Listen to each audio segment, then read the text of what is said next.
Have you ever been through something and you don't know what just happened, but you know it was important to go through? This is that journey for me.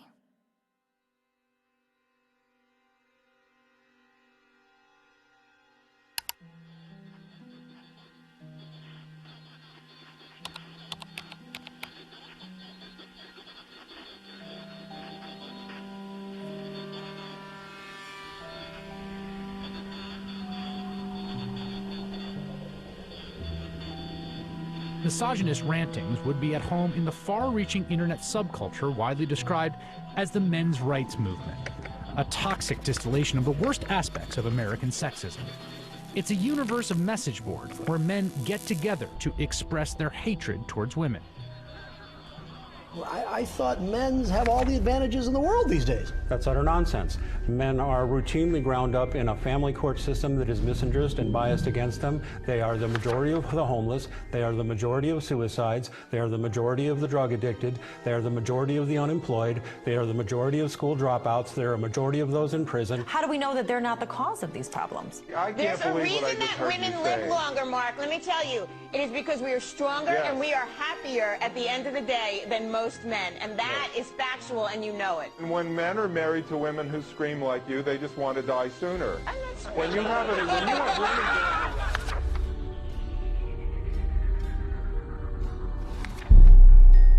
A voice for men. An online hub for men's rights activists, and they were founded by a man named Paul Elam. It's a website called A Voice for Men that's run by a man named Paul Elam, which is male spelled backwards, but it is his real name, apparently. It's a gathering of women haters. The Southern Poverty Law Center has classified that group and men's rights groups as hate groups. He wrote a piece declaring the month of October to be Bash a Violent Bitch Month. I mean, literally to grab them by the hair and smack their face against the wall, he wrote.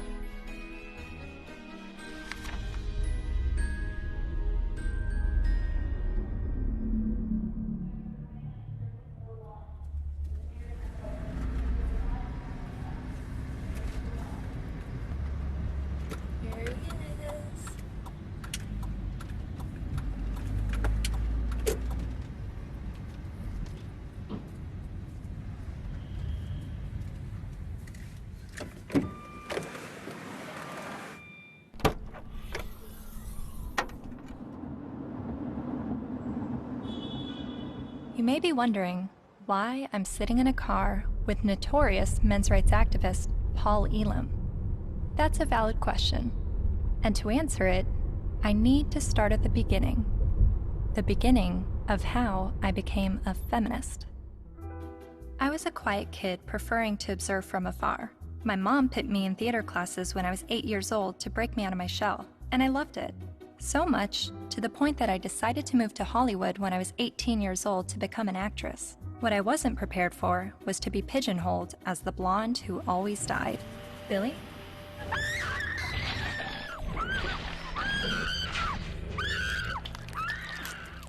Granted, I had a good scream.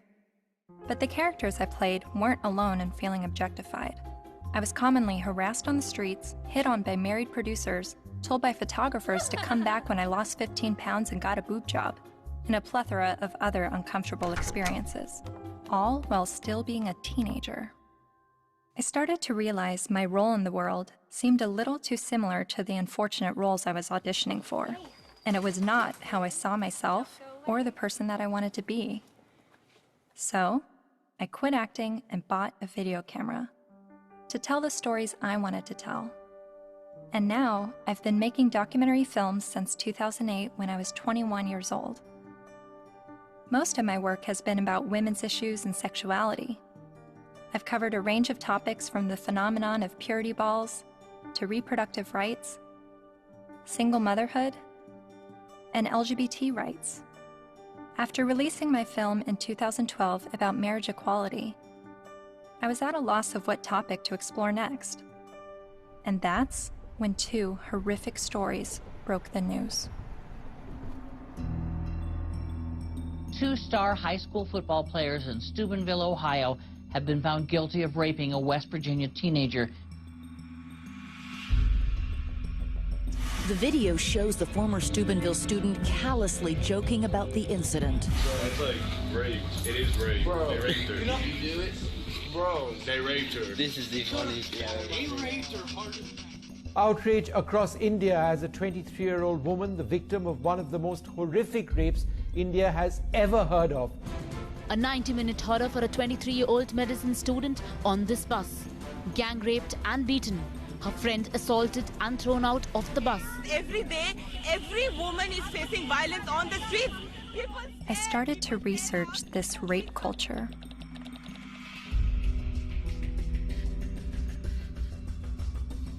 A website called A Voice for Men popped up.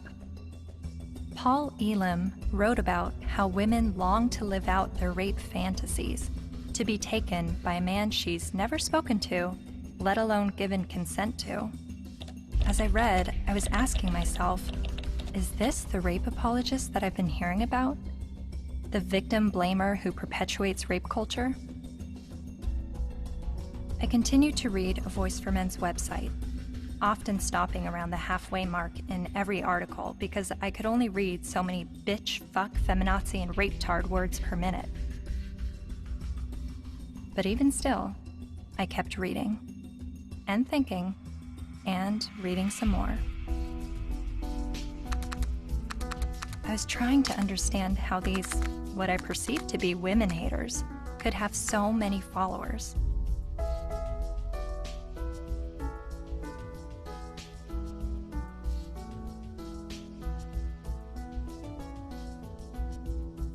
So, I decided to meet these MRAs. The ones leading the movement, and some of their followers too.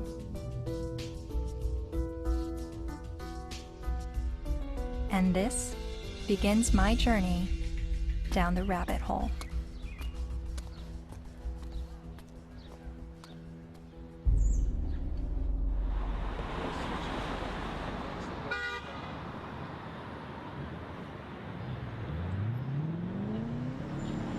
This, ladies and gentlemen, is an historic moment.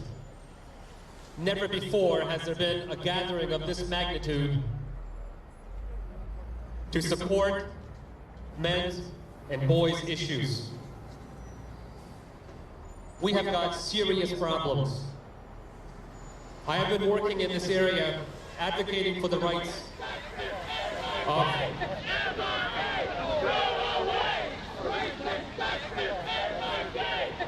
and here we go. What you'll hear is that we hate women. You'll hear that it's a backlash against women's rights. You'll hear that we're regressives that want women back in the kitchen and making sandwiches and barefoot and pregnant. You're just bitter, you're a loser, you're a whiner, you're ugly, you're undesirable, you're lazy, you're scary, you must be a racist, you must be a misogynist. When we do speak out, women often don't want to hear what we have to say. And so then we're called names, we're called whiners. And this is the way people who don't want men to talk about issues try to shut us up. We all know that you guys are a fascist, Nazi friend group of white supremacists. No other way to openly organize other than calling yourselves a men's rights group. We're somehow disempowered because we're white men. Maybe it's just because you're pathetic. We're here to fight how misogynistic assholes think they have the right to oppress women. White men are starting to feel misplaced because women are sharing space. It's disgusting, and scroll the fuck up, and don't confuse suffrage with oppression. Everyone suffers. It's universal. I am a man, and I need feminism. And it is crystal clear that the problems for men and boys are real. I would like to turn the microphone over to Paul Elam of A Voice for Men for some words.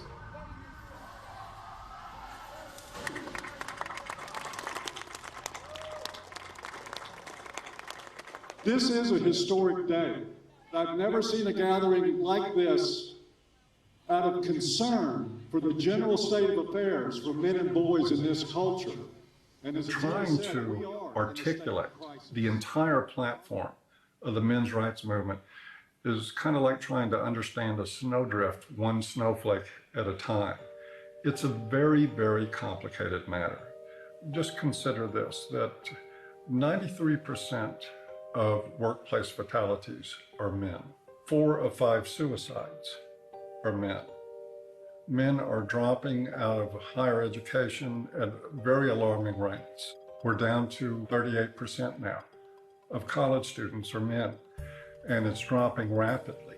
Male suicide, male abuse, male unemployment, male homelessness, male failure in education, male health issues. We've got the paternity fraud issue, the wrongful paternity issue, a false allegation issue. Men are sentenced to 63% more prison time for the same crime as women. They're less likely to see a doctor. They're less likely to have health insurance. The family court system truly is biased against men. I mean, there's just no question about it. It's really the pro-choice for women only movement because men, they're denying men any kind of choice once a child is conceived. Her body, her choice, right? Think about men. His body, his choice, not so much. Because the U.S. government does not want to send you to die. It would rather send me to die. Young men that are failing to launch, they're staying in their homes of origin far past the time that we would normally expect them to individuate and move out and go live their lives. We have video game addiction, we have pornography addiction, we have the abuse of young boys with drugs like Ritalin to manage their behavior. Almost all victims of autism spectrum disorders are boys. Boys are most likely to be homeless, most likely to get cancer, most likely to die young and of every major cause, most likely to be arrested, prosecuted, imprisoned, and even executed while being completely innocent. It doesn't matter what their race is, it doesn't matter what their ethnicity is, it doesn't matter what their religious or non-religious views are, it doesn't matter if they're gay or straight. Men and boys are in crisis and they need your help and they need your support because they are human beings too. And you will not shame me or anybody here into silence about it anymore. But if you start to talk about those issues and address them in terms of how they affect men and boys as a group, people get hostile about it. The idea is that men have all the rights, they've always had the power. But if that's true, why can't men talk about their problems? And that's what really got me interested in this to begin with. Shortly after I began filming men's rights activists, I realized my own views were being challenged. I kept a video diary throughout filming, and I've decided to share some of those diaries with you. I really do feel like learning about the men's movement and their specific issues, the issues that they have issue with, it's hard for me to completely understand them and just automatically feel welcome in that space of talking about these issues, because at least with feminism, whenever I heard about the issues that feminists were fighting against, I always felt like I had something to draw from and experience to be on board with that. And that's always been why I've been drawn to the feminist movement, is because a lot of what they spoke about I had personal experiences with, and with the men's movement I have very little personal experiences with the issues that they talk about.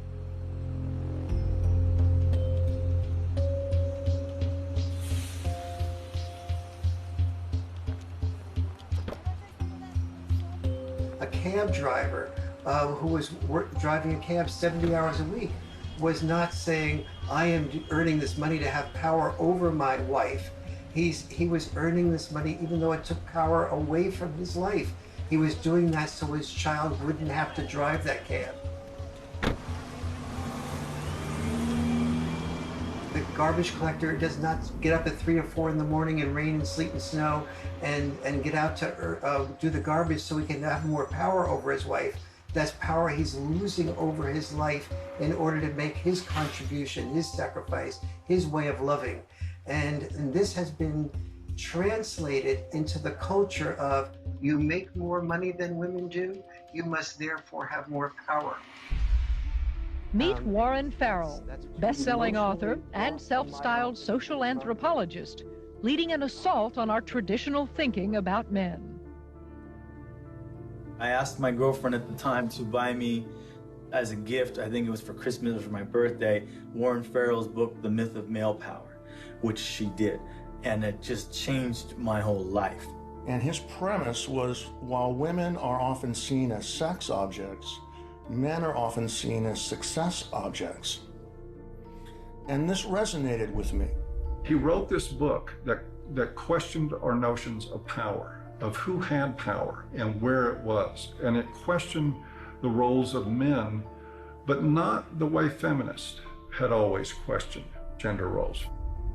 Every society that survived based on its ability to train its sons to be disposable.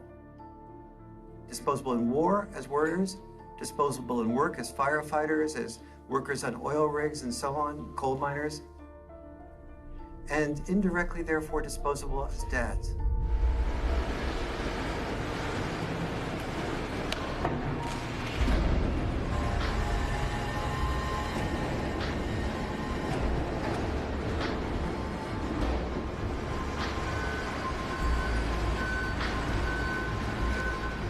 What happens in men's life when they're raised that they're worthless unless they're a provider, that they must work, even if they have to take on extremely dangerous work, they must get this done or they're useless as men?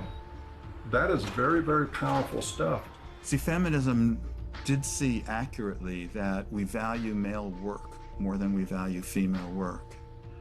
But there's also the issue that we value female life more than we value male life.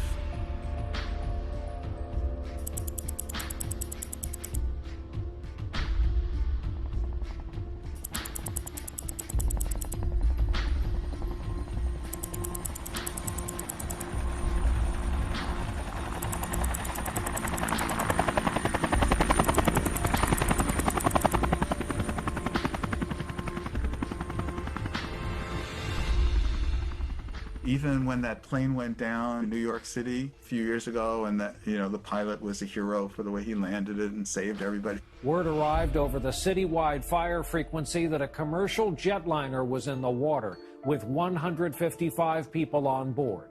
Then, over the next few minutes, the doors opened, life vests were inflated, and women and children first, everyone got off that plane. They saved all the women first. That's still, when I went on a cruise, there's still women into the lifeboats first, because not because you're a man, so you should be able to swim halfway across the ocean, but because you're a man, you're expendable. We have to look at not just the glass ceilings, but also the glass cellars. And Paul, I think as you were saying, we have to look at men just not only as human doings, but also as human beings. When you survive because somebody else is willing to die, like in war, then that you are immune to the pain of the people who are dying because you have an investment in their being willing to die. You say, I will build a statue, I will remember you in a history book. But if you look at that from another perspective, that building of the statue or remembering you in a history book is a bribe to be willing to die so that I can live.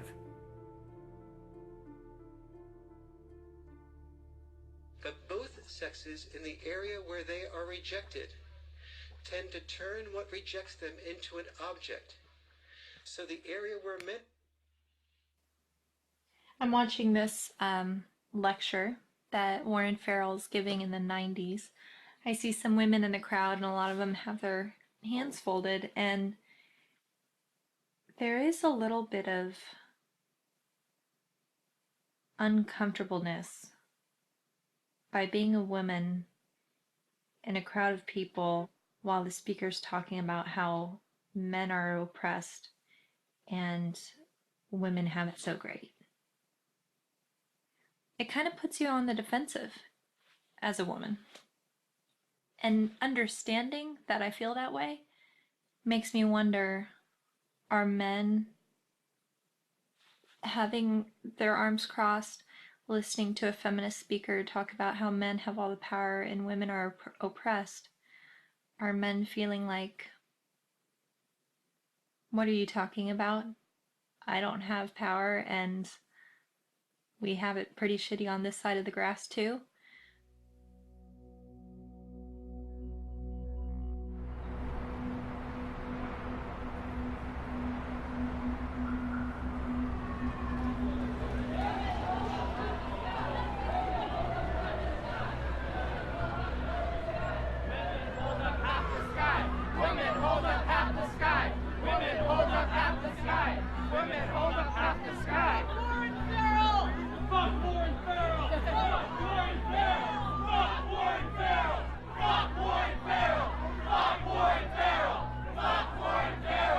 In 2012, Dr. Warren Farrell was speaking on behalf of men's issues at the University of Toronto in Canada.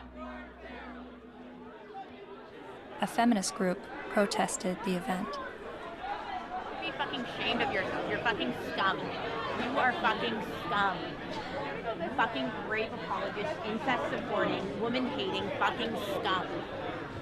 Is there someone else that can wait? Fucking scum. Yeah, just another. I just want to listen to someone else's opinion. I'm not even on a side here. I just listen to as many people as I can. You know what though? Why would you pay money to fucking support a fucking rape apologist if you weren't fucking one? I never heard him say anything that was. Well, it's fucking scum. Who do you serve? Who do you protect? Who do you serve? Who do you protect? You're fucking scum. Fuck you. Raise your side of me. All cops are bastards. ACAB. Real fucking scum.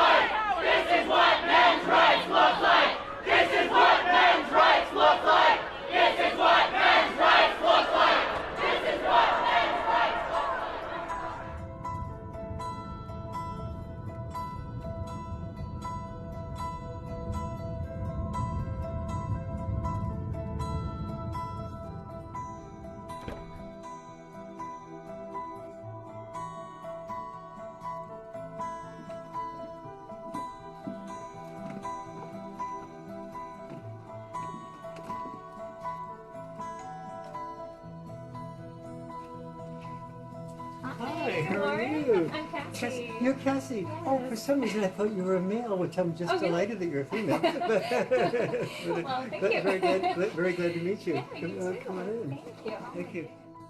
But Farrell wasn't always so attentive to men. In fact, for years he focused almost exclusively on women's issues, rubbing shoulders with feminist leaders like Gloria Steinem. And he's still a card-carrying member of the National Organization for Women. I believe that women cannot hear what men do not say.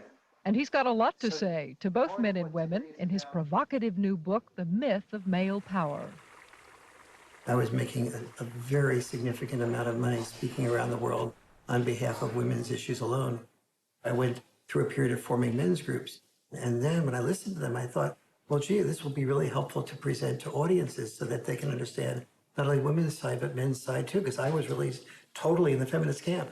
And immediately I saw my standing ovations drop. I started hearing that there was people saying, don't invite him there, to speak with us. And pretty soon I had, very few college and university speaking engagements. How did you originally get involved with feminism? Where did that all begin? I was doing my doctorate in political science at NYU in the late 60s, and the women's movement surfaced.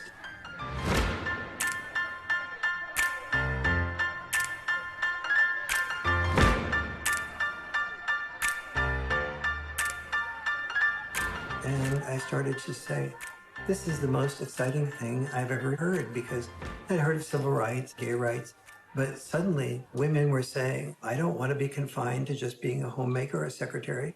And so it's like, why shouldn't women be encouraged to do everything they possibly can do? And at that point in time, I saw a lot of women marrying men that they weren't completely in love with, but the man earned a fair amount. And so I thought, that's just a form of prostitution extended over a lifetime. How depressed that must make a woman. And it's not going to be good for a man either. He never knows whether he's loved for who he is or loved for what he has. And he's afraid to give up producing because he's afraid to lose love. And so women who were successful to me appeared to be women who would free men from having to be all, wrapped up in just being the only breadwinner and supporting 1, 2, 3, 4, 5 people, which, it's one thing to support yourself. When you're supporting 5 people, you don't have the freedom to question your boss because you're supporting 5 people. The first issue of feminism was to say, just because I'm a woman, maybe I don't want to spend my life raising children. Don't force me into that role against my will. So they looked at men and said, well, you're not forced to raise children. You don't have any issue. But for men, the traditional sex role was not raising children. For us, the traditional sex role was to be a provider, a protector, and to initiate relationships. Each of us has traditional sex roles. Don't force us to carry out those traditional sex roles. We have the same rules set up for men that they've always lived by, that you need to protect and provide at any cost. But we've changed everything where it concerns women. They now have access to everything men have always had access to education, to work, to whatever they want to do. But they're not the ones driving the semis. And they're not the ones in the coal mines. You don't hear the National Organization for Women complaining that there is just not enough female ditch diggers. It is still men carrying the lion's share for what it takes to operate and maintain this society. And it is still the expectation that if somebody's going to go down with the ship, it's going to be men.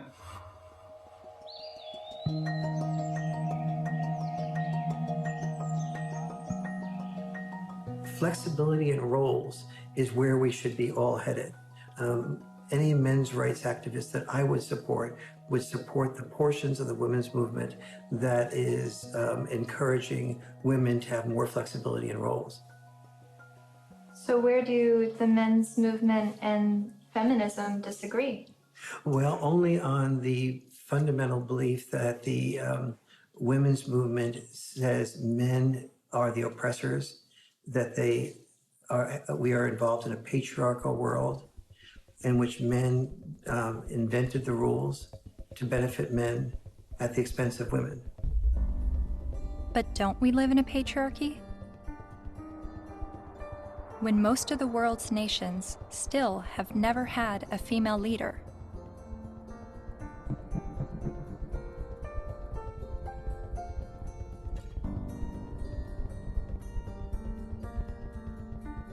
And less than 5% of CEOs of Fortune 500 companies are women. You have to look at this in a larger perspective. Patriarchy is the result of gender roles and not the vice versa.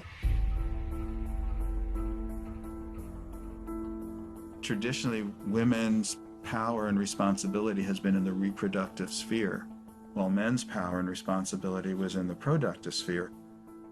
You have to reproduce to continue the species, and you have to produce to feed people so that they can reproduce. So, it's like they work together.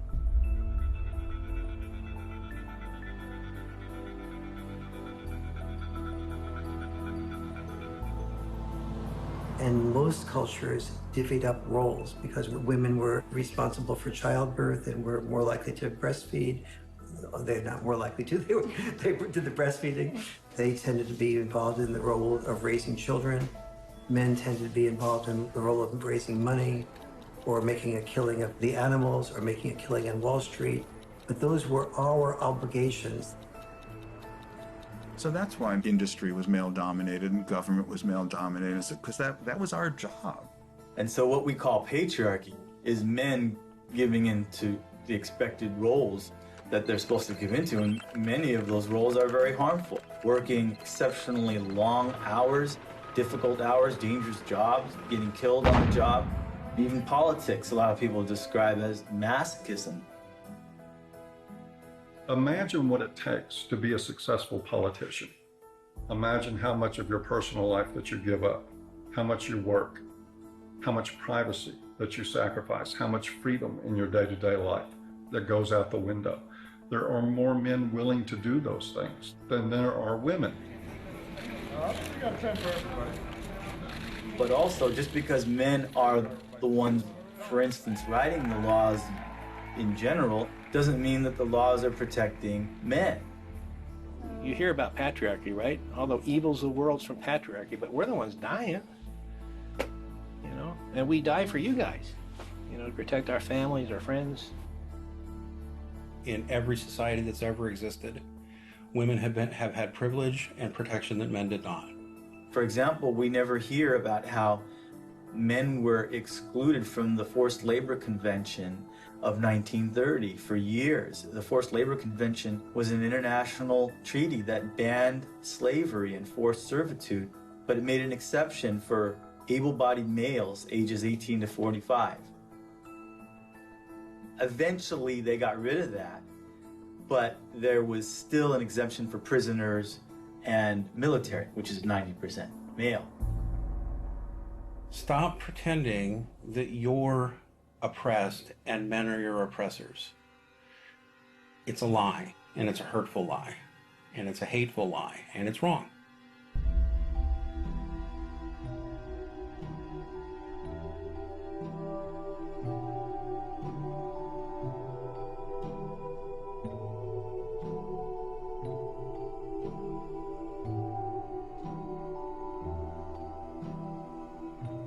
You talk a lot about the red pill in A Voice for Men. What is the red pill? Oh, it's sort of a cultural slogan. It comes from the movie The Matrix, where the character Neo is given the choice between a red pill and a blue pill. You take the red pill, you stay in Wonderland, and I show you how deep the rabbit hole goes. And if he swallows the red pill, the scales will be peeled back from his eyes. He will see everything that he hasn't been able to see. And if he takes the blue pill, he'll just go back to sleep and live in his sort of unaware, semi-comatose state forever and probably be a lot happier. It's a pretty apt analogy. So what is the blue pill in this world? Well, the blue pill is the paradigm that most people live by, that men have all the power, that they've always had all the power, that domestic violence is a problem that's committed by men against women only, that sexual assaults are only committed by men against women, that women don't make the same money for the same work as men. Teach men not to rape. Only men can stop rape. Men commit domestic violence. We need to stop violence against women instead of just stopping violence. That is feminist training. The MRAs say that we live in a blue pill world where women are victims, men are perpetrators, and it's all a lie. And that we're brainwashed to believe this, and that it's not true, and that men are slaves in this world, and women are... I don't think women are necessarily the puppet masters, but I think they're saying that women have the easy way out, and men are, they're given medals and statues and written in the history books to justify them dying and being slaves to work or being used to progress societies.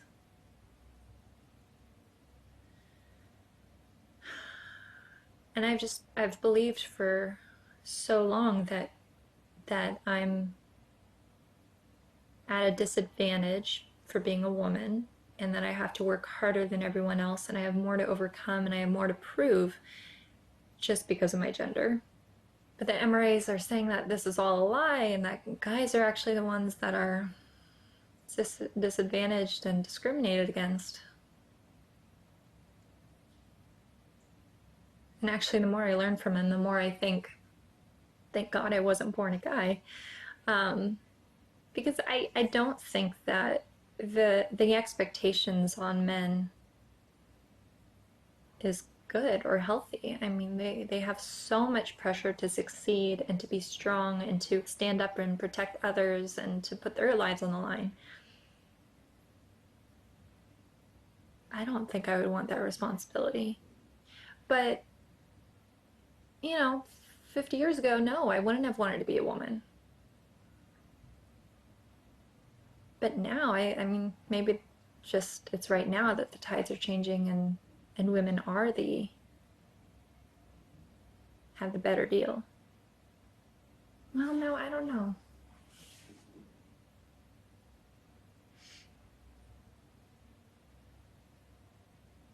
And then sometimes I think the MRAs are just duping me and giving such a strong pitch about what they believe in to convince me of something that's actually just some out there theory that men are discriminated against and women have the advantage. Yes, this is Cassie J.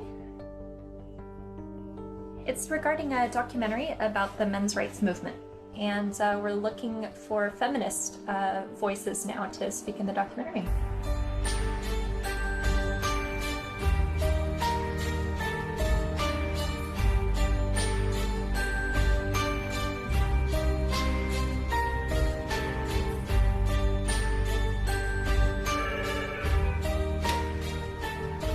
Feminist majority. Yeah, hold on just 1 second.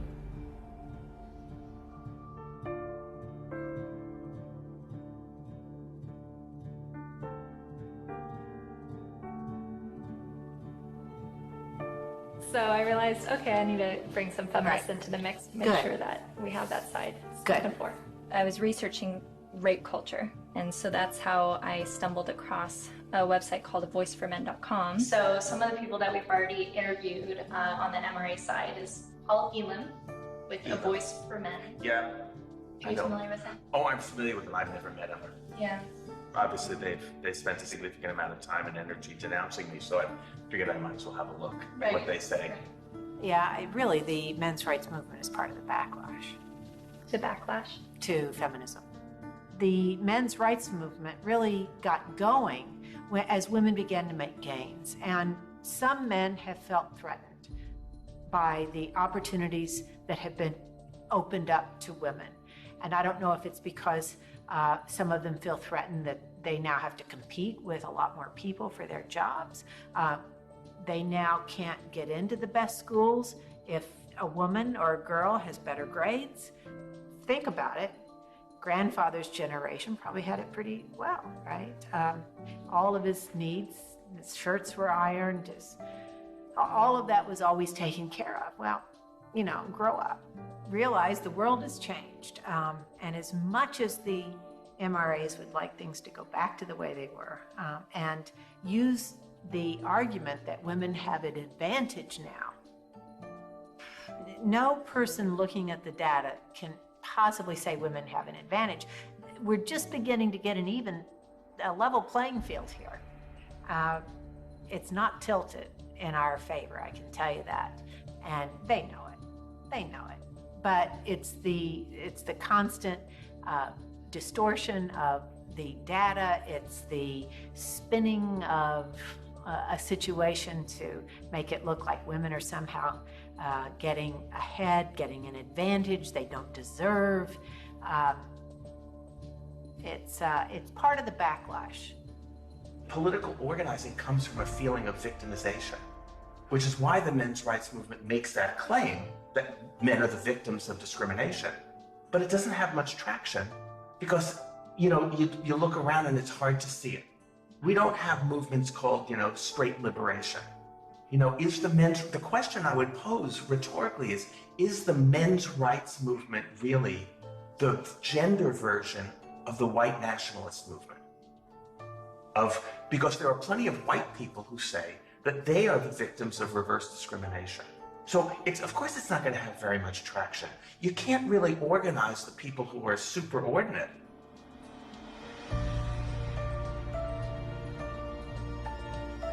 So do you think that men are being discriminated against in any way? Not under the law. Men are not disadvantaged under our laws. Or in the business world, as a class, men are not underrepresented on corporate boards or at the top of the Fortune 1000 companies. In the corporate world, in the business world, in a lot of parts of academia, in the military, in the sports world, still pretty much a male-dominated world, and where a lot of the privileges and power and status accrue to men. Men are advantaged over women, no question. No one can debate that, not with a serious, not in any seriousness.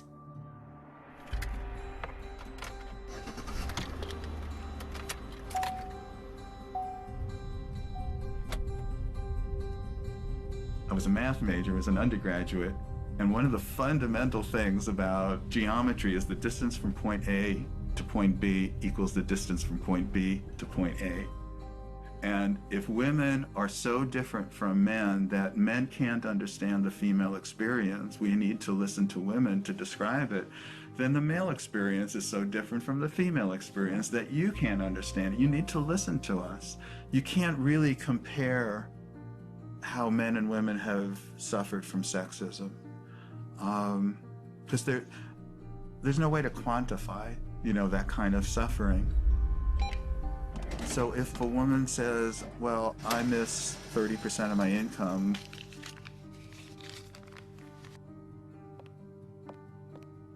more than you miss 6 years of life,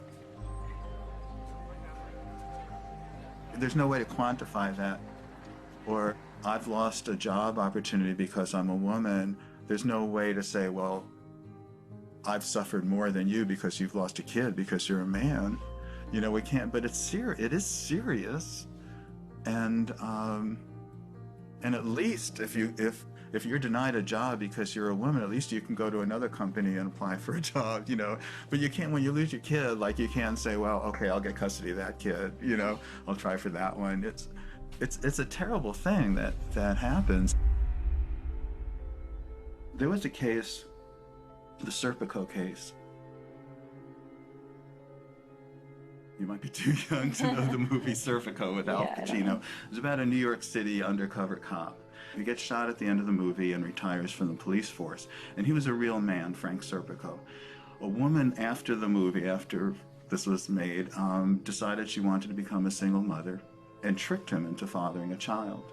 And the court accepted that because she told her friends she was going to trick him, and they testified, and the court said, yes, you were tricked into it, and still awarded her over 90% of his police pension. So everything that he goes through in this movie to including getting shot to earn his pension, she won by sleeping with him one night.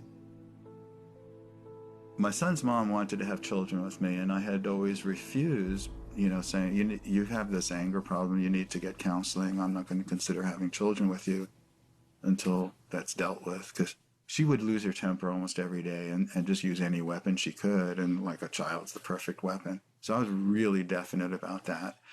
But she also used to proofread my articles for me. And I wrote an article for Playboy about Serpico.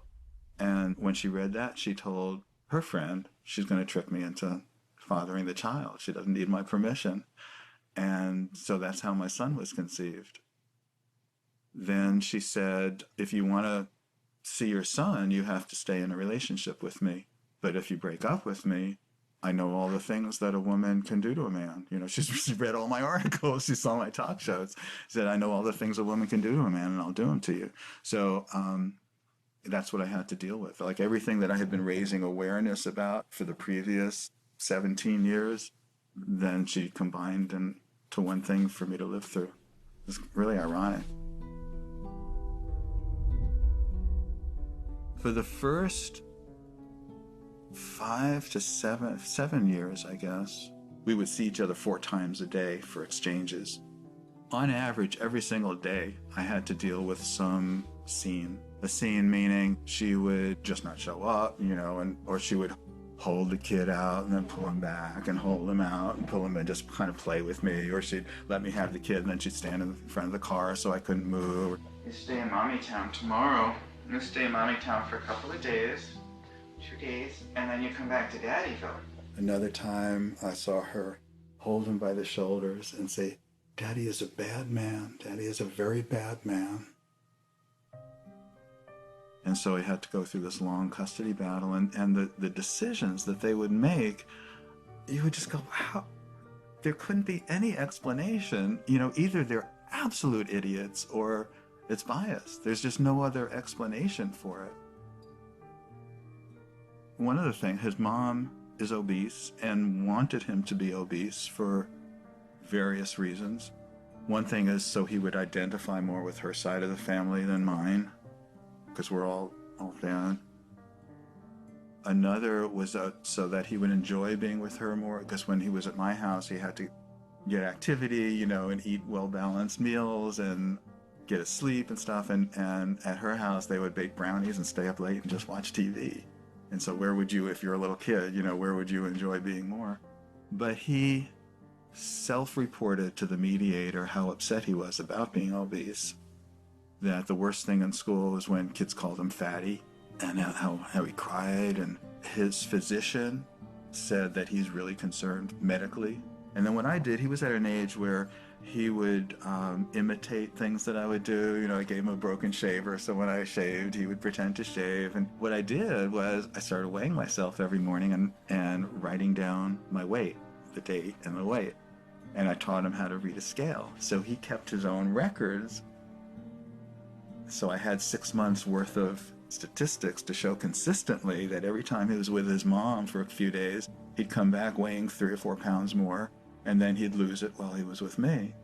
So they had, you know, that how much he was upset about the problem. They had his physician being upset about the problem, and they had the proof of where the problem lay.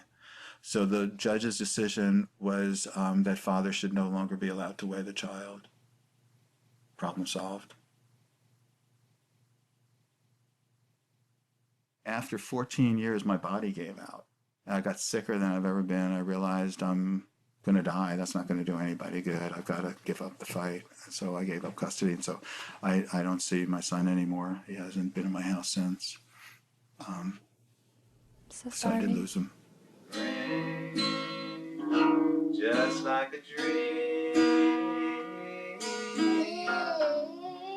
You're like a guiding light shining in the night. Fred claims that during his 14-year custody battle, he spent the equivalent of 5 years of his gross income on legal fees, mediators, and child support payments.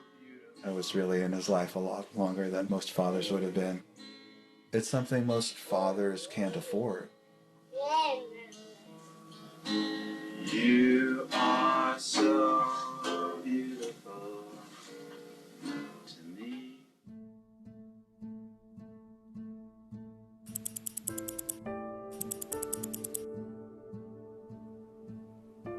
We generally know that fathers don't get as good a deal in family court, and we don't really complain about it until it happens to us. And even then, a lot of men don't.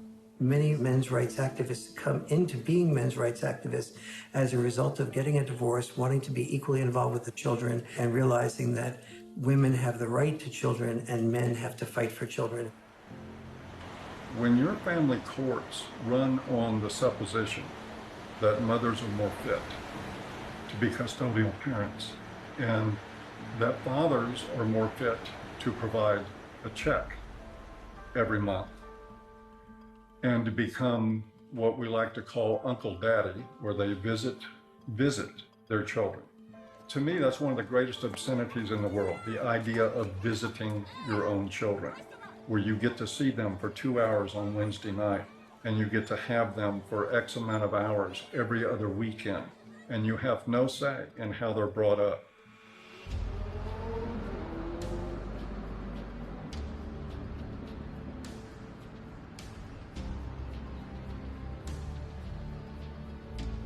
You know, I can't tell you how many men have been in this office, in that chair, in tears because they can't see their kids.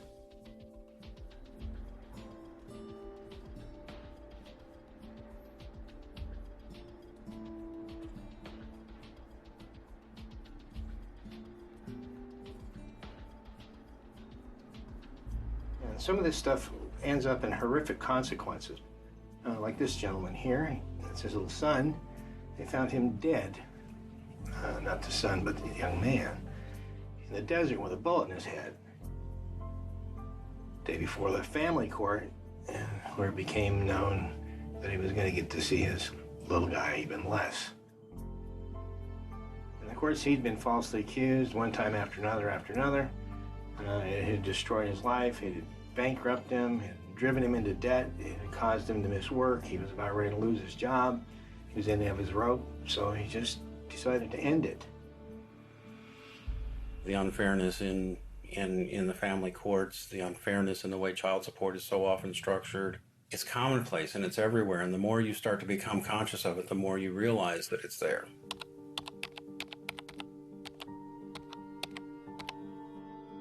I started to research some fathers' rights issues and came across some harrowing stories. Like this man in South Carolina who found out his only daughter was adopted away by the mother without his knowledge or consent. His daughter was with an adoptive family in California, so he began his fight to get his daughter back. Adoption is for children without families, not children with a willing and capable family. And this man in Colorado who lost his daughter when the mother left the state to give birth in Utah where he wouldn't have legal rights to his child. He fought for 4 years in court and finally won visitation rights. Only visitation. I can't explain the emotion, the happiness, just this hard fight, and what this means to me. And then there's this heartbreaking story. The 20-year-old father never left her side until he was forced to give her to adoptive parents this week after Kaylee's mother decided to put her up for adoption. In order to keep Kaylee, Colby needed to file paternity action, an affidavit, and a commencement notice with Utah's Vital Records a day before the mother signed the adoption papers relinquishing her rights. But in Colby's case, the mother only gave him a few hours' notice of what she was going to do. I would like her back. Men in the men's movement are not upset about having to be fathers. They're upset because they're not allowed to be fathers. That guy blows his head out, blows his brains out. It's a family court? And people don't think there's something wrong with that? And we just open the doors tomorrow for business as usual, and that's okay?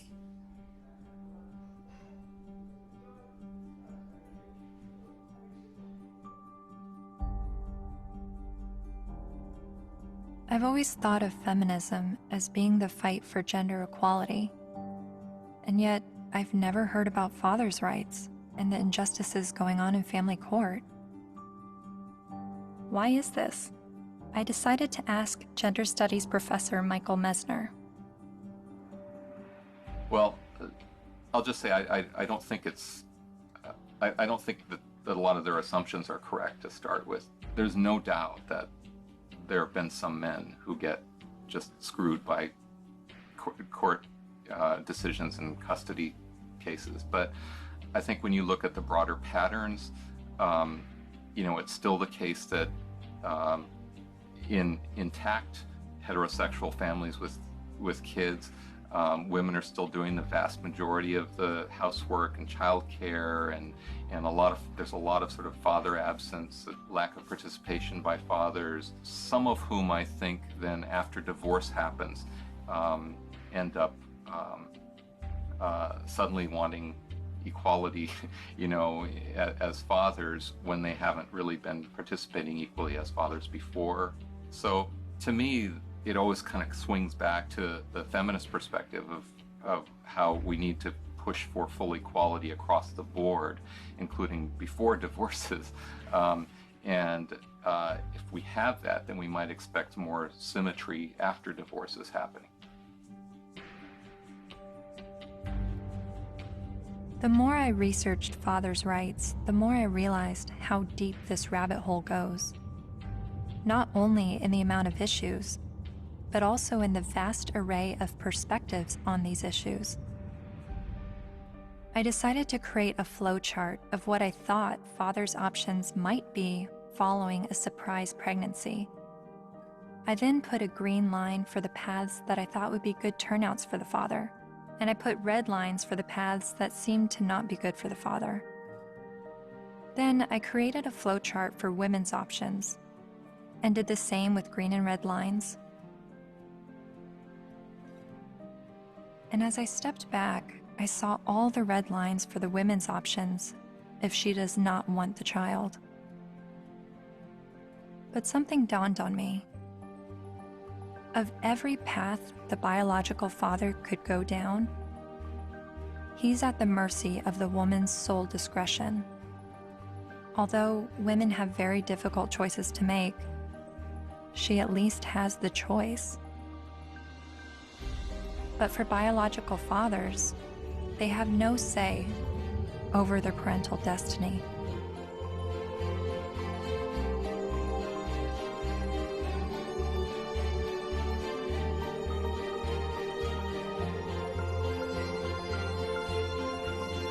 This is my friend Dara. She's 8 months pregnant with her first child, and she's a lifelong feminist.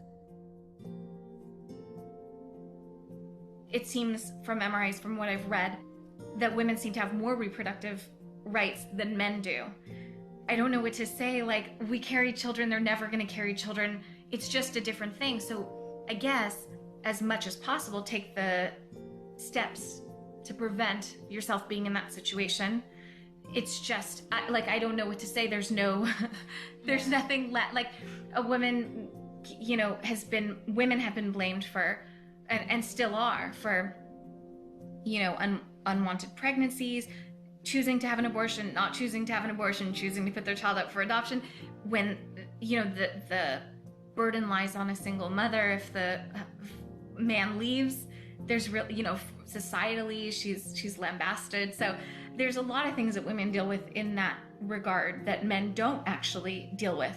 So I can have compassion for their situation, but I don't know that it's going to change in the way they want it to, because it's biology, you know? So if you're going to be having sex that could result in pregnancy, and you haven't had this conversation with the woman that you're having sex with, you better have it. You better have it fast. That's when the man has the ability to make decisions, either not to engage in sex or to use condoms and to use other forms of contraception. So that's where his role comes in.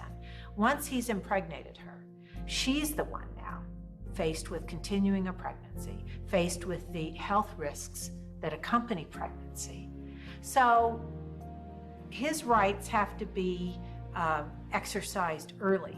But once she's pregnant, all decisions must be hers, because ultimately she is the most impacted.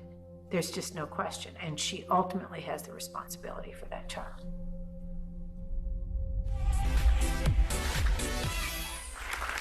So before we were married, he promised me we would have 2 kids, and now he doesn't want any more.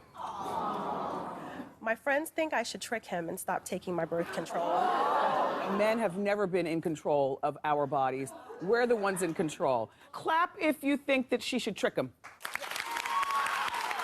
My people. Up next, everybody. So it sounds like men's reproductive rights are limited to the choice of whether or not to have sex and the choice of whether or not to use protection. But what if he's tricked into fatherhood? Or what if he's not even the father? What does paternity fraud look like? It's ugly. It's extraordinarily ugly. And we have to distinguish between paternity fraud and wrongful paternity. What's the difference? Wrongful paternity can be innocent. Okay, we went to a party. I had sex with 6 guys. I think it was when I was hanging out the window I got pregnant, but I wasn't sure. But, you know, if anybody knows that guy's name, would you please have him call me? And then she names one of the other guys, and he didn't have sex with her. It wasn't malicious. It wasn't intentional. She wasn't trying to harm anybody. She was just trying to figure out who it was. Wrongful paternity. More often, and less facetiously, okay, I'm married, I had an affair. Obviously here, there's all sorts of problems because there are more victims than the person who's named as dear old dad, who may be the wrong one. There's everybody involved in the family, like a situation in Texas where the family had 5 little towhead kids, all guys, all little blondos. And all of a sudden, one day, one of the little blondo kids gets in trouble, has to go to the hospital. They can't get a hold of mom. They get a hold of dad. Dad rushes to the hospital, needs to give blood. Whoops. Can't do it. Wrong blood. What? All the kids look alike. Turns out it was the guy down the street. You've heard of this case? No, it's a real case. So what happens to this family? Can you fathom what happens to this family? How do you think the kids feel when they find out dear old dad isn't dear old dad and it's the guy down the street? How do you think dad feels that these 5 little boys that he still loves dearly, when he finds out they're not his bio children, but he still can't tear away because he loves them. He's devoted himself to these. How do you think he feels? I mean, it's horrific. Horrific. That's not wrongful, that's deliberate. So that's paternity fraud. That's paternity fraud. She knew who the father was and lied about it. Paul was right when he said, trying to understand the men's rights movement is like trying to understand a snowdrift, one snowflake at a time. There are unique fathers' rights issues that vary between unmarried, married, and divorced dads. But there are also men's rights issues for non-biological fathers. Like this man who is facing jail time for failure to pay child support for a child that DNA tests prove isn't his. Carnell Alexander still owes more than $30,000 to the state for a child that's not his because the mom wrote his name down because she needed to name someone in order to get welfare benefits. And I had to put him down as the father. That was the only way I can get assistance. I'm almost homeless. I'm almost in jail. I'm out of work. My money is being threatened to be taken. He says the law needs to be changed, so when this happens, as it often does, other men don't become dad by default.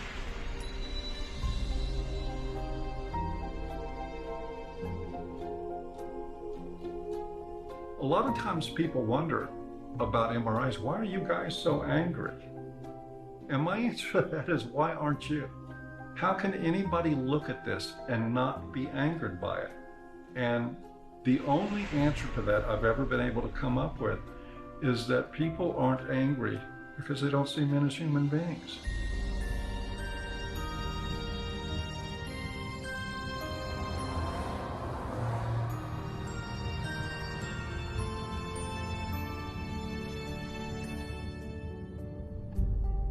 I continued traveling North America, meeting MRAs from all walks of life, hearing their personal stories, their red pill moments. I met a young man who was sexually abused when he was 16 years old while living at a residential home for people with developmental disabilities. She's the only woman I've done anything ever with, partly because it just messed me up so much. She continues working there. She hit me in the face. She actually hit me throughout the house, chasing me throughout the house. When I reported my domestic assault to the police officers, I did not at all bring up the fact that I was sexually assaulted, because if he wasn't going to believe that I was a victim of domestic violence, there was no way he was going to believe that I was going to be a victim of sexual assault.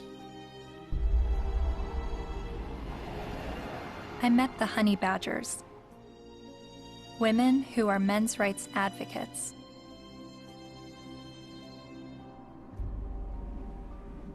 And then there was a 15-year-old boy, there was a 35-year-old woman, and then later on she came out of jail and she was able to collect child support from this boy that she raped. Yeah. After getting out of jail. So there's lack of fairness for men in the court systems. When police officers would show up to domestic violence case, there was often men were just taken away without asking what even happened. It's just presumed that men are the criminals. I was assaulted several times, and I never got any help. I went to the police still bleeding a couple of times. And one police officer said, I'll never forget this. He said, if she starts hitting you again, you better get out of there fast, because if she just breaks a fingernail trying to hit you, we'll arrest you. I mean, I can't tell you at this point how many guys I've talked to who are like, yeah, you know, she stabbed me and they put me in jail. Not only are there endless studies that show women are just as violent as men are, when I would talk about it, invariably, men would start coming out of the woodwork with stories. Stories they were afraid to tell, stories that they got laughed at for, stories that they got blamed for. It's hideous. This is not flattering to men, to talk about men's vulnerabilities. No. To talk about the ways that they are not strong and that they are, well, weak. And to be honest about it, it's not flattering. A solution for both genders is that we need to be able to recognize how men are vulnerable, and we need to be able to recognize how women are actors. Because we have a huge blind spot, especially when women do bad things.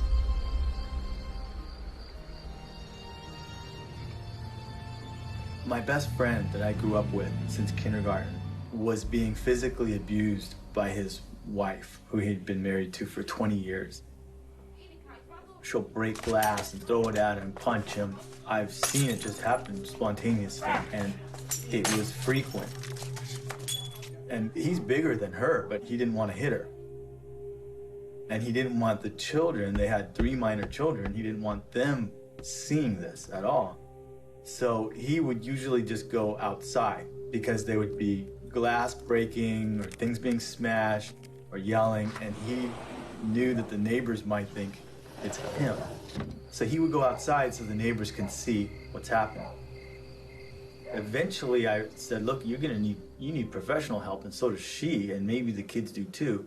So I called a bunch of domestic violence shelters. I just looked around online and I called, but every place that I called said, we don't help men.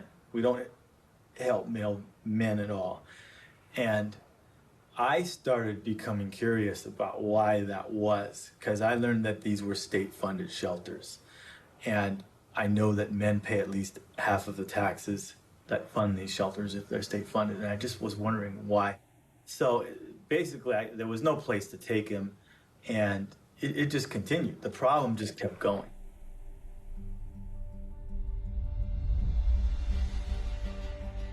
In the United States, there are over 2,000 domestic violence shelters.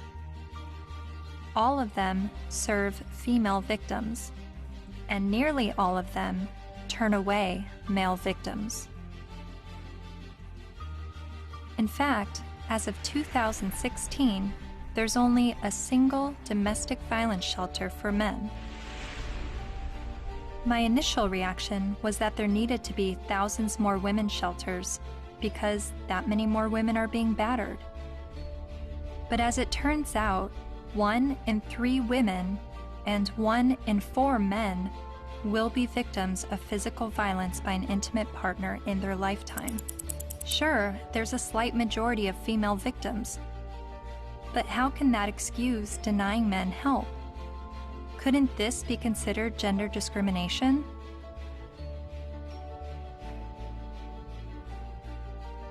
Think of it this way. Roughly 78% of all suicides are men. If suicide prevention services only served men, wouldn't we see the gender discrimination immediately? If there are over 2,000 women's shelters that turn away men, and only 1 shelter for men, obviously the resources don't match the need. How are you involved in the men's rights movement? Well, from the very beginning, when I first opened the Refuge, which was in 1971 in Chiswick in London, almost as soon as I took the women in, I got a house for men. A Voice for Men's editor-at-large, Erin Pizzey, founded the first ever women's shelter in 1971, and she is widely revered in the men's rights community. Because you see, what I knew from the beginning, most domestic violence is consensual. Both are involved. Sometimes one's the perpetrator, the other plays the victim, then it crosses over. It's not as though it's just all men or all women. It's both, and occasionally innocent victims, very innocent. Battered children grow up to batter, that's what I learnt, whether it be a man or a woman. And I now know that if a woman comes in with a history of violence in her own childhood, the chances are she will be probably violent to her children, and she will want to live on this knife edge of crisis and danger. I haven't been allowed to speak, that's the difficulty. Why is that? Because I'm completely barred from all conferences. I'm not allowed to walk up the step of my own refuge. I bought the bloody building. But no, because there's feminists, the woman who runs it is a very heavy feminist. She won't have anything to do with me. What did you say that made them hate you? That women could be equally as violent as men. That was from the beginning.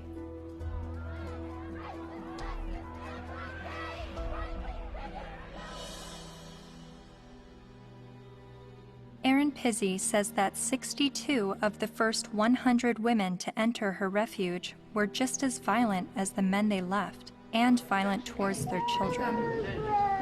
But there's levels of violence, isn't there? I do not affect that I'm violent. Well, I'm violent. So am I. You know, I'm very violent. Whereas verbally, and I could quite easily hit somebody. You know, very, very easily. And I've had an argument. But the feminists I've met have an entirely different take on domestic violence.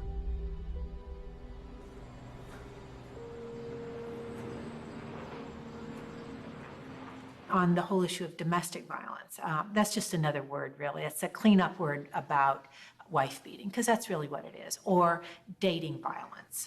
And it's not girls that are beating up on boys, it's boys that are beating up on girls and using violence to intimidate and to control. And we have very few what's called domestic violence shelters, which are places that women can leave their home with their children and get a new start, get out of the violence. But there are not nearly enough of them. We need more funding and more resources, because it is a tremendous disadvantage for women and girls.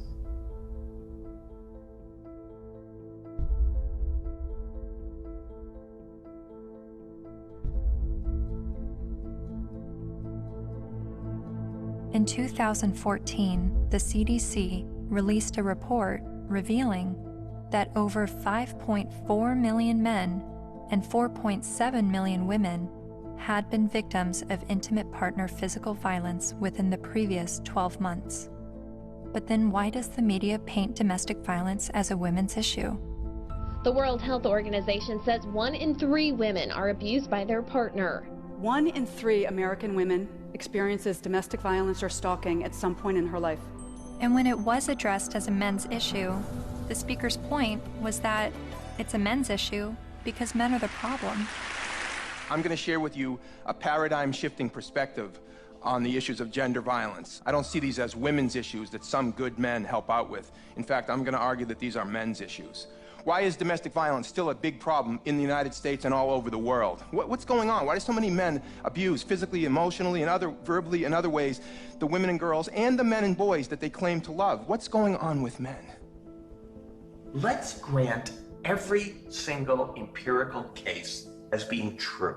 Yes, it is true. Let's just say, it is not true, but let's just assume that there is gender symmetry in domestic violence, that women hit men as much as men hit women. If I were to say that, I would say, and therefore we need boatloads more funding for domestic violence, to develop shelters and adequate interventions, because there's this hidden epidemic of men who are being beaten up by women. Or I could say, as the men's rights movement do, therefore we shouldn't have these shelters and we shouldn't fund them because the women are all lying. Well, it seems to me that if you really believe in gender symmetry, it's not that you want to, you're not questioning the number of women. You're just saying the number of men is high. You would want to join with women who are anti-violence to say, we have a real problem here. You know, it's not even a gender problem. It's a problem of women hitting men and men hitting women. We've got to get boatloads more funding. Let's work together. That seems the logical response to this. But instead they're saying it's like a zero-sum game. If we fund the women, then we're going to ignore the men. Well, we're not going to ignore the women because we all agree that the levels are as high as we say. But it does sound like a zero-sum game when only women are receiving services in domestic violence situations. And of all the men's rights activists I've met, none of them question the number of female victims, but they are calling attention to the high number of male victims that are being dismissed.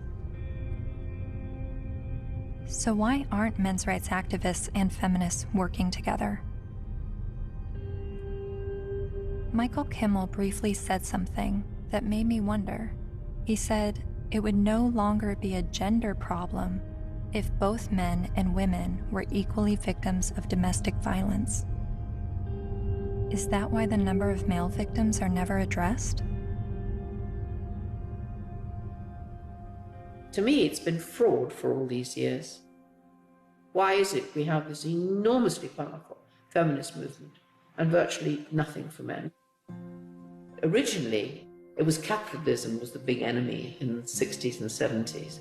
And it was the radical feminists in America. They moved the goalposts. They said, no, it's no longer capitalism is the enemy. The enemy is patriarchy, all men.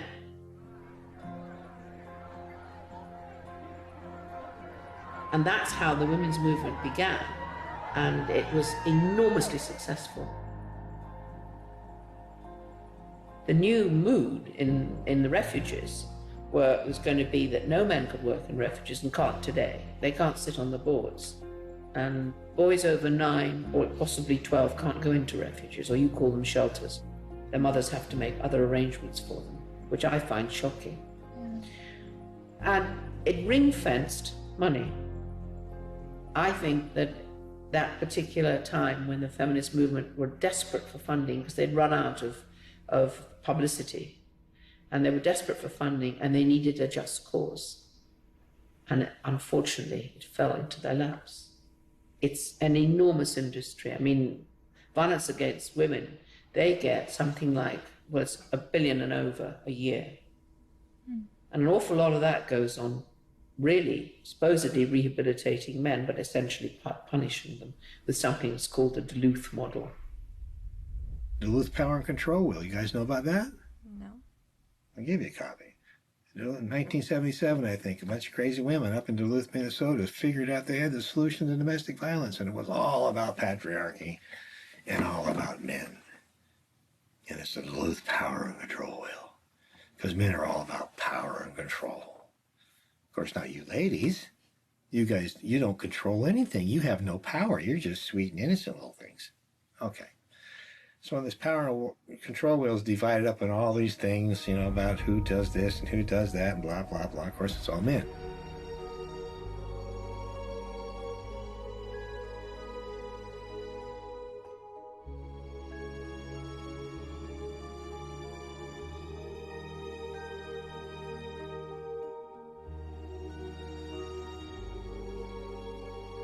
The entire domestic violence industry was founded on that. I think it's still 37 or 32 states in the United States that by law they have to use the Duluth model for better intervention programs, and it's all shame, blame, and guilt driven. If you're a man and you walk in, you must admit you did it up front or you're in denial. There's no debate, there's no discussion, there's no possibility that you could be falsely accused. The criminal justice system could have made a mistake. None whatsoever. You are in a state of denial, and you will complete that course or you're going to go to jail. You will be re-engineered. That's frightening. Frightening? Yes, that's frightening. I think it's terrifying.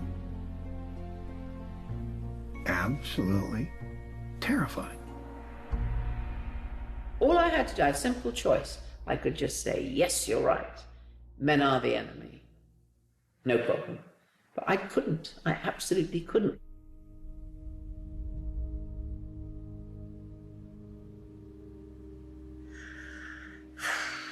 Just getting overwhelmed. Because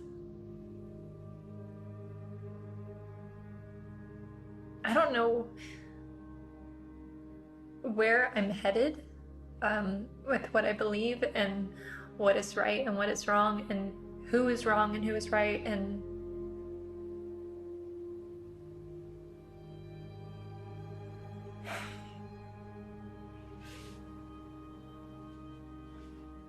the truth is somewhere in the middle, and that's why I'm feeling frustrated, because I don't know where the truth is, and I don't know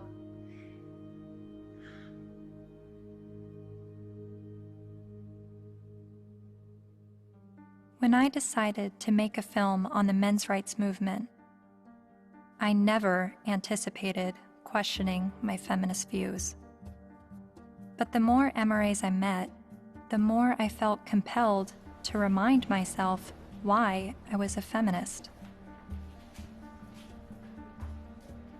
I signed up for a women's group. Welcome to our Women on Your Power workshop. Only 4% of the Fortune 500 companies are led by women. Women only hold about 14% of corporate executive positions and less than 20% of our governmental positions.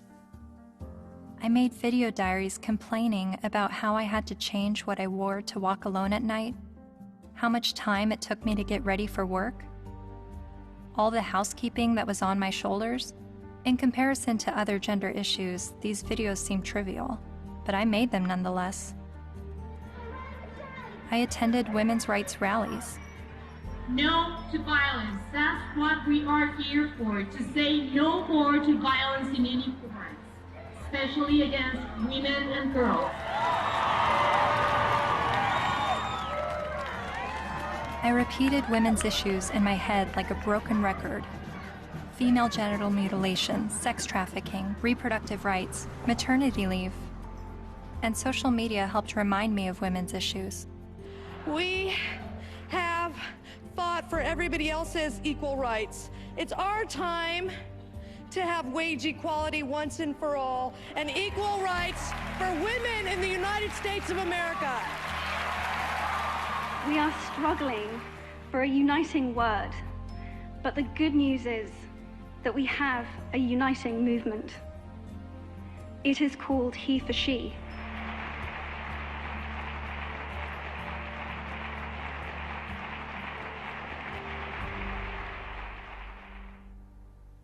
Whenever I hear the MRA's point of view about how difficult it is for them, I immediately go to, well, what about us? What is it like for us? And then I get on the defensive and want to make sure that women's struggles are also heard.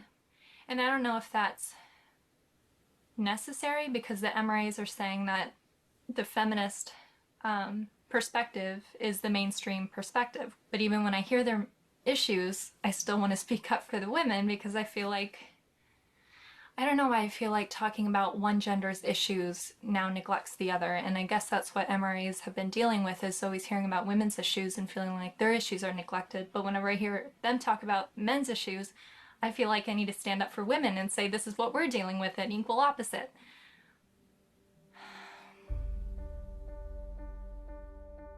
I met with men's rights activist Karen Strawn late one night in a noisy bar.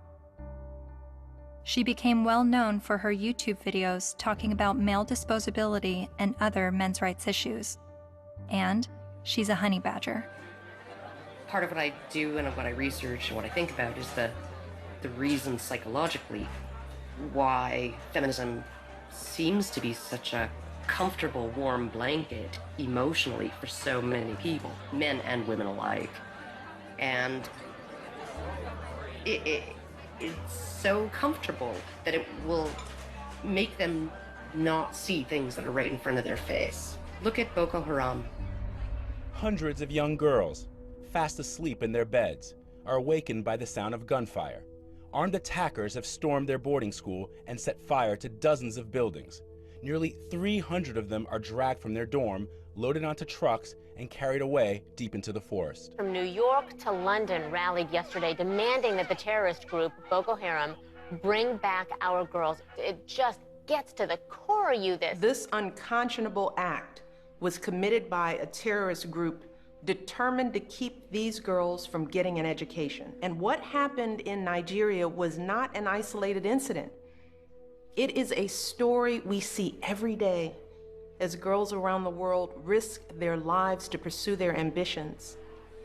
I mean, you must have heard about that, right?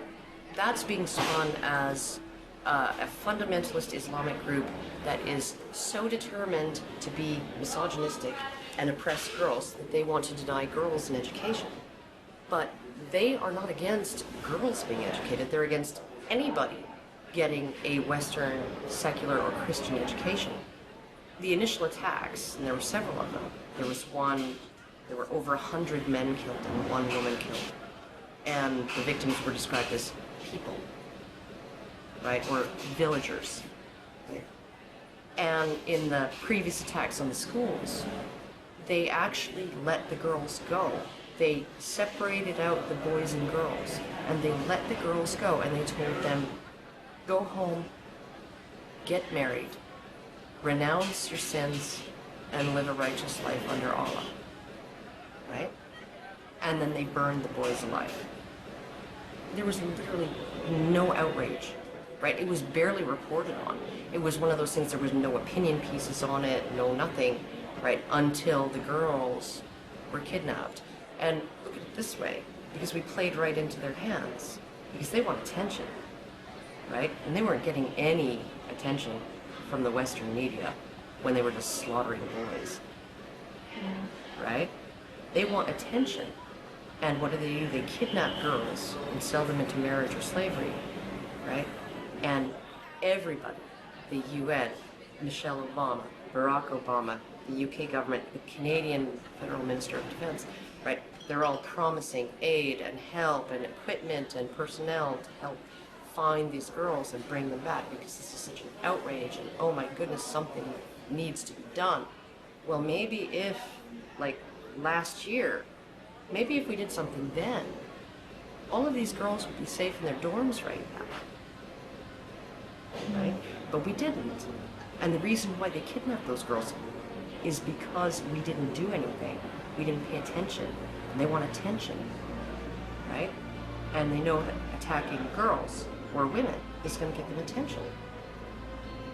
What are we going to do? Start a campaign, bring back our boys. Oh wait, they're dead. Never mind, right? The men, the people in Boko Haram, they're chivalrous. If those girls were boys, they wouldn't be getting education. They'd be dead. They wouldn't be sold into slavery with the hope of escape. They'd be dead. Boko Haram has been fighting for Islamic rule in Nigeria since 2002. Its members have killed hundreds of people.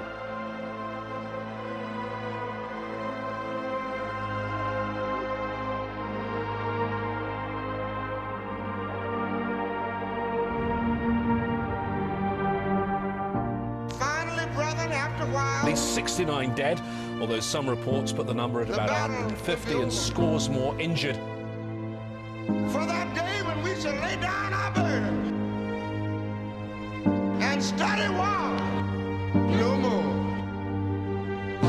Finally, brethren, after a while,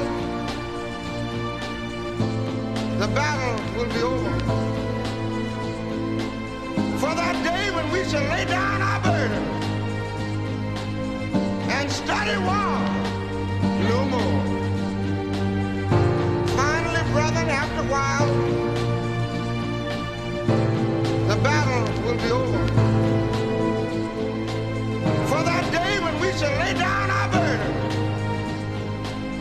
and study war no more. Finally, brethren, after a while, the battle will be over. For that day when we shall lay down our burden and study war no more. Finally, brethren, after a while, the battle will be over.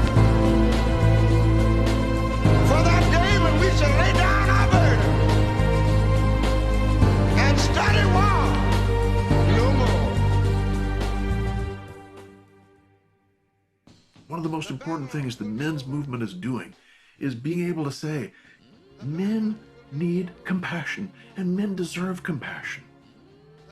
And to have that happen, I'm not expecting it in my lifetime. It's an ocean of pain out there. This stuff we're talking about has been going on for so long. And nobody listens.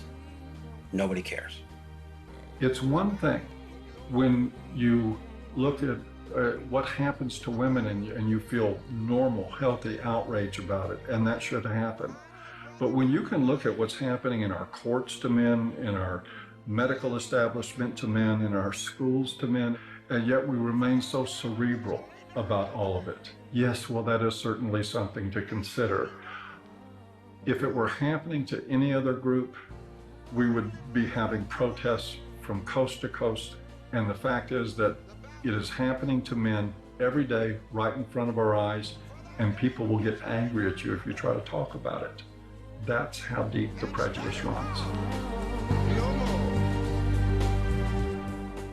But there have been protests, not with the intention of shining light on men's issues, but rather with the goal of silencing any discussion of men's issues. Like at Ottawa University, when Professor Janice Villamango attempted to give a lecture that questioned the feminist narrative.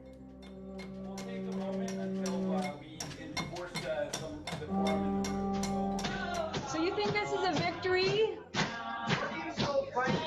Yeah, why are you so frightened of hearing an opinion different from your own?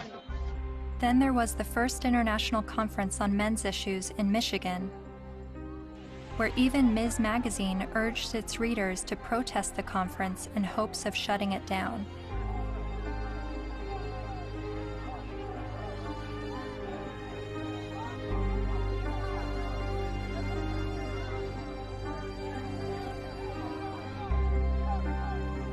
But perhaps the most well-known protest of a pro-men's rights event happened in April 2013 at the University of Toronto, when the Canadian Association for Equality hosted a discussion titled From Misogyny and Misandry to Intersexual Dialogue. About in my 20s, when I went to Columbia to study art history, and that was in '68, and that was the height of the epidemic. And so suddenly I was confronted with the direct possibility of being drafted for combat. And I discussed that with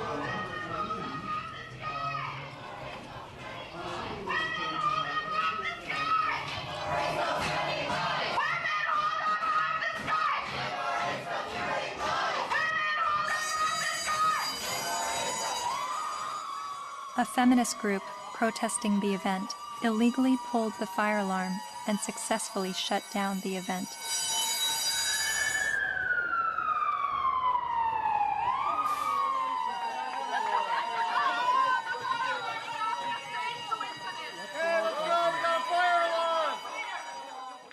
Once outside the lecture hall, feminist protesters and men's rights activists got to speak face to face. So, number one, shut the fuck up for a second. Feminists do not want you to lose custody of your children. The assumption that women are naturally better caregivers is part of patriarchy.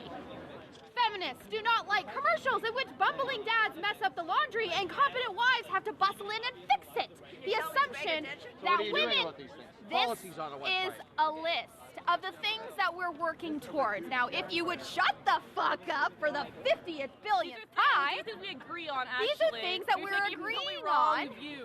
And these are things that you've actually all got skewed fucking views on. You think that feminists are trying to take away your fucking rights, but as a matter of fact, what we're trying to do is we're actually trying to work on the same things that you're working on, but except the fact that you're just too busy hating women. You can't fucking see that we're trying to work on those same situations. Are you conflating feminism, which is an ideology, with women, which is a demographic of societies? Okay, Mr. Derailing for Dummies. Okay. You're still a hate An group. ideology. Yes. I also hate a lot of other isms. So you admit those. Racism, sexism. Oh, bullshit. Bullshit. You hate sexism, but you're an MRA. Okay, no, point taken. We win. You obviously haven't Sorry. read our literature. Okay. You don't actually work on anything. You're not creating any change in the fucking world. Your fucking website's a hate website against feminists. You're not actually creating any change. Feminists do not want you to have to make alimony payments. Alimony is set up to combat the fact that women have been historically expected to prioritize domestic duties over professional goals, thus minimizing their earning potential if their traditional marriages end. The assumption... I'm reading, fuckface. I'm trying to I'm letting everybody else hear it, okay? It's not just for you, Mr. Entitled. The assumption that wives should... Why do you think the men's rights movement is at odds with feminism? What has created that clash and that war between each other? Well, one, feminism has spent the last 50 years demonizing men, which is sort of one of the problems. Feminist scholars have characterized men as inherently violent, inherently bad, inherently predatory, inherently oppressive. They have postulated that masculinity is a disease. Feminists aren't the only problem. The problems didn't start with feminism. So when I start criticizing feminism, I want you to know you're just part of the problem. They're just part of the problem. You calling men oppressors and women oppressed demonizes men, and I believe diminishes women at the same time. It's a way of telling men to shut up. It's a way of telling men that their experiences don't matter. You tell a man he's privileged, therefore anything he's gone through or anything he has to say doesn't matter. His lived experiences don't matter because he's privileged. So, how old were you when you started calling yourself a feminist? Or how many years ago? It was probably about 3 years ago, I guess you can say. I'm relatively new.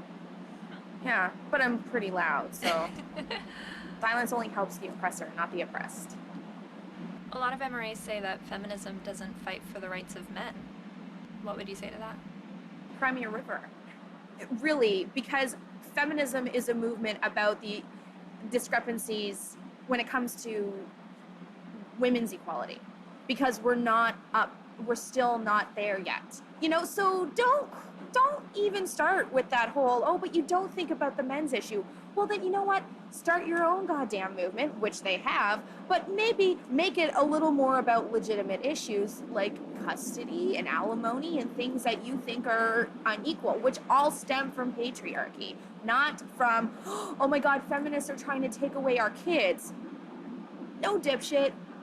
That's not what we're trying to do. We're not trying to do that. I mean, if they look at the root causes of why, for example, you know, women get custody more often than men do, women are supposed to be the mothers. They're supposed to be the natural born caregivers. So obviously, duh, you has a vagina, so obviously you're going to be able to take care of the kitties. That's really what it is. It all stems from sexism against women. It's just the oppression dialectic needs to go. It's so hard to convince people to look at men's rights activism and support it without first allowing them to at least escape the stranglehold that feminism has on their minds. I do believe it is dogma. It's zealotry. There are good people in the feminist movement. There are not good people in the radical feminist movement.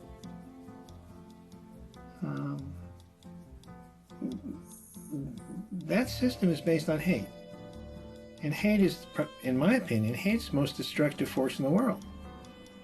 They're so quick to call us man-haters or misandrists. Misandry for men? No. Like, they're so quick to say that when all we're doing is talking about, like, patriarchal societies and structures that we want to dismantle. Nothing against men in particular, but just saying, hey, this is a system that we live in, and this puts men above women, and it's not necessarily their fault, but hey, recognize what's happening here, and let's work together to dismantle it. The omnipotent, ever-present patriarchy.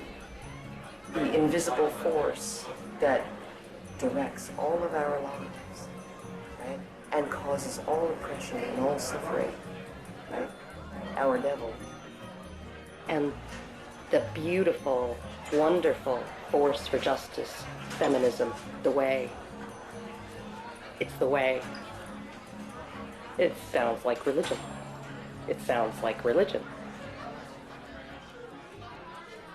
And oh my goodness, for a movement that's only about equality and isn't blaming of men. They name the force for evil after men and the force for justice after women. And this being a movement is very, very, very concerned about the implications of language. So concerned that if you call a firefighter a fireman, it will discourage little girls from aspiring to be firefighters. And sometimes discourage grown women from aspiring to be firefighters, right? By calling them firemen. But we can call the force for all oppression, we can call that essentially men, patriarchy, right? And we can call the force for good and justice women. And that kind of language, that has no implications. We're not blaming men. We just named everything bad after them. They're really angry, and they're angry at women, they're angry at feminist women, but yes, men have gotten a crappy deal. But it's not the fault of women or gay people. When feminism says that they have no part in any of this, I think they're not being honest about it. I don't blame feminism for all of it, but I think they've had a role in it. They've written laws that discriminate against men. They fought to protect those laws, particularly in domestic violence areas. And for many, many years, second wave feminism would go through the statutes and change everything that was gender specific to something gender neutral, unless it was something that benefited women, like the domestic violence laws. They didn't change those. Other types of areas like fathers in prison, there's statutes that specifically give mothers certain benefits that fathers in prison don't have. And I challenged that as well legally, but we didn't win on that one. When I wanted to get a commission on men, like the county has a commission on women, the feminists fought that tooth and nail. When Prop 209 was before the California voters, which was to end affirmative action, every feminist organization opposed it. Every time men's rights groups try to pass joint custody legislation, feminist groups fight them. They fought us on paternity fraud. The biggest opposition that I have faced has been from the radical feminists that said, we don't want truth to be the standard, because if we did, they wouldn't oppose automatic DNA testing at birth. And in countries like France, they're saying, well, DNA should mean do not ask, because it's now illegal to even get a test, and if you get a test without the mother's permission, you will be criminally prosecuted. In Sweden, they tried to create a man tax. In India, the men's rights movement is trying to get the rape laws to include male victims, and the feminist groups apparently are fighting that. I'm not saying all feminists are this way, but I think the ones who are affecting public policy, who have the lobbying power, I think they are. If you just look at their actions, they don't want equality for women. They want special privileges for women and girls. And even though they know in a lot of areas men do not have equality, they are silent. The commandant of the Marine Corps said that he thinks, and I quote, all eligible and qualified men and women should register for the draft, talking about selective service. Do you think women should also have to register for selective service like men? I have to think about whether I think it's necessary to go as far as our military officers are recommending. The idea of having everybody register concerns me a little bit unless we have a better idea of where that's going to come out. Where I want people to register, I want every young person to register at the age of 18 to be able to vote automatically. And I think if...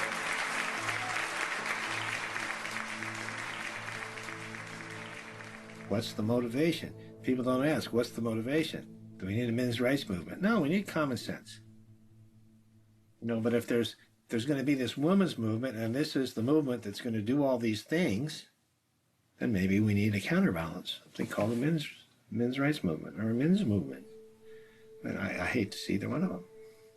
I think it's a shame. I think it's destructive.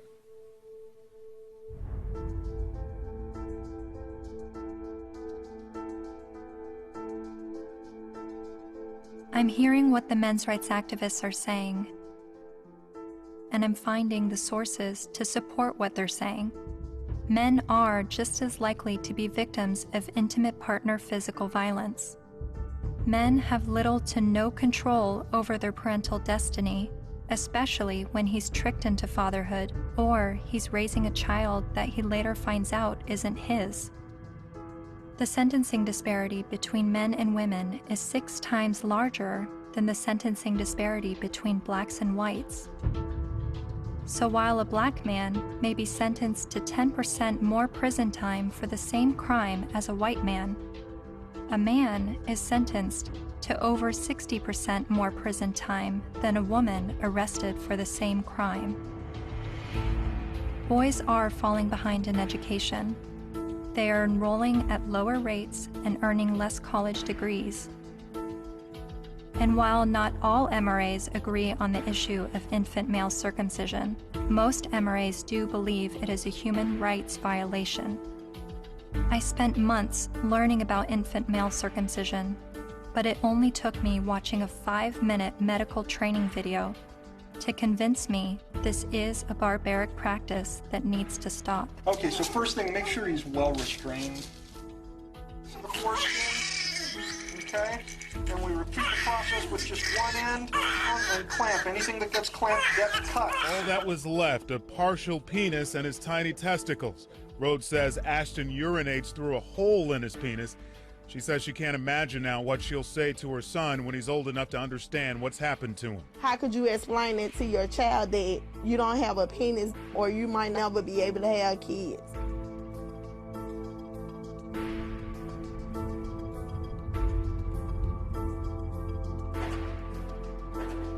Yes, men are the majority of workplace deaths and injuries, war deaths, suicides.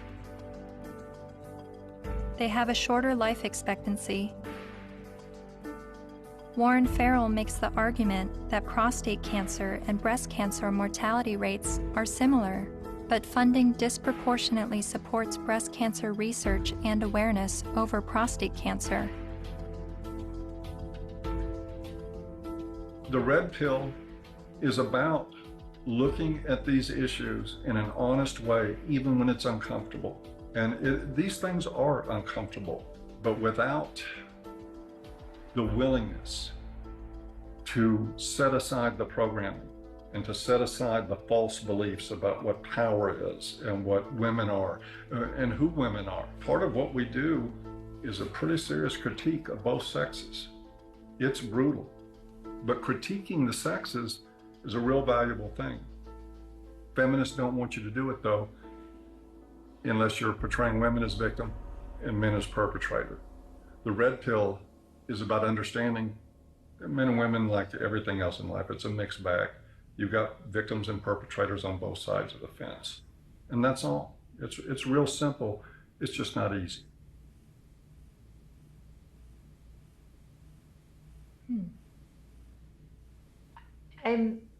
I think I agree with everything you said, but there's still some kind of unsettling doubt, and I don't know where that's coming from. I'm recognizing all of these very serious men's rights issues. But what I don't understand is how I could be agreeing with men's rights activists. Is this the same misogynist hate group I originally discovered online? The Southern Poverty Law Center has classified that group and men's rights groups as hate groups. I looked into what I was hearing from feminists and the mass media about the men's rights movement. I've read a lot and I've heard a lot that the men's rights movement has been labeled a hate group by the Southern Poverty Law Center. Is that correct? That's not quite true. No, they got it wrong. No, this was somehow written up on some kind of anti-men's rights websites as us having listed them as hate groups and so on. That we didn't do.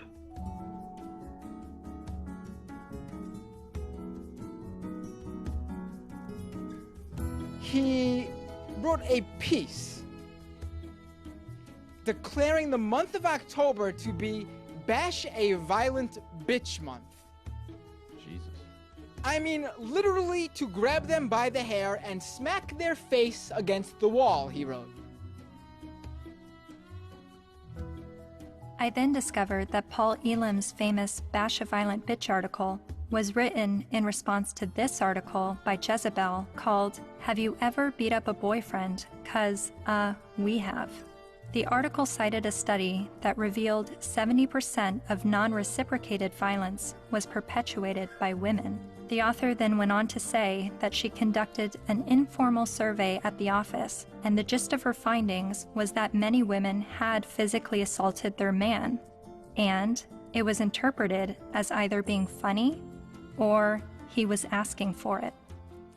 I couldn't help but see the hypocrisy in a major feminist website making light of abusing men, and MRAs stinging back only to have the media paint them as the abusers. Something else to think about. Arriving on campus, boys will also see the effects of women's studies programs, now usually termed gender studies programs.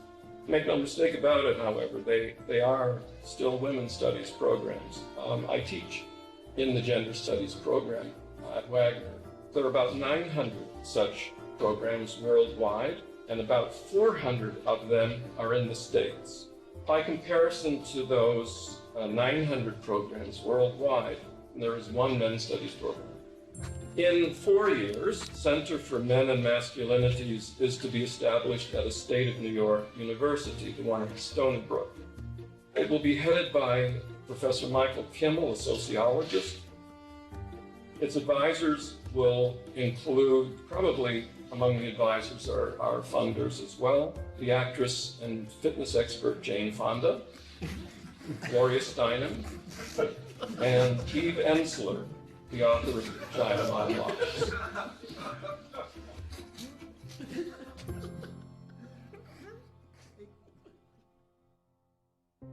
After my year of filming men's rights activists and feminists, my descent into the rabbit hole was not slowing down. My education on gender politics was really just beginning. I learned about other sectors of the online manosphere, like MGTOW, Men Going Their Own Way, and a forum on Reddit called The Red Pill, which is separate from the men's rights community and they do not see eye to eye. I'm told an easy way to remember the difference is that while MRAs want to change the system, Reddit's The Red Pill want to take advantage of the system, and MGTOW want to leave the system. There are so many perspectives on gender, and I believe they are all worthy of listening to.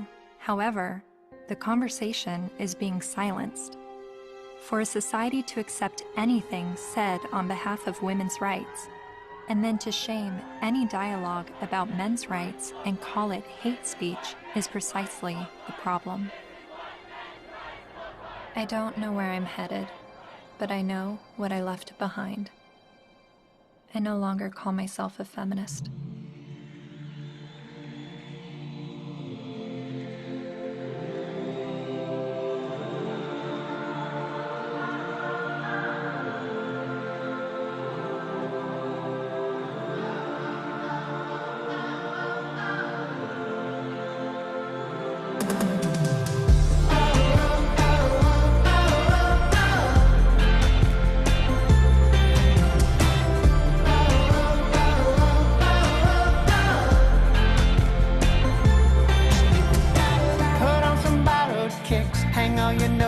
Up. It's never what it is. Wisdom is asking what. There is another side, down where the rabbit lives. My world will blow your mind. Just have a look at it.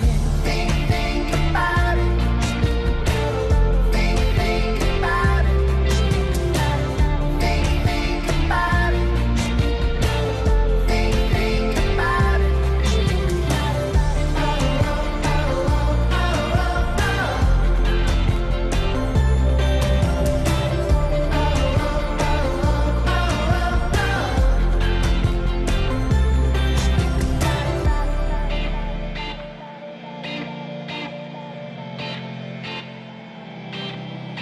Don't gotta change your mind, just try to open it.